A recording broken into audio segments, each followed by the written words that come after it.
yung mga disiplinang ginawa mo para align and consistent ka sa pag-rehabilitate mo ng sarili mo? Siguro unang-una yung support group. Everyday kasi kailangan maaresto dyan yung urge na magsugal. Everyday may meeting. Ang meeting kasi is umaga tsaka gabi.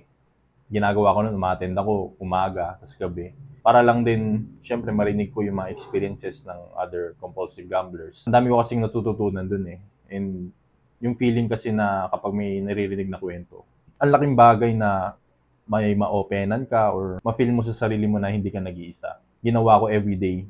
Talagang trinabaho ko, nagmi-meeting ako.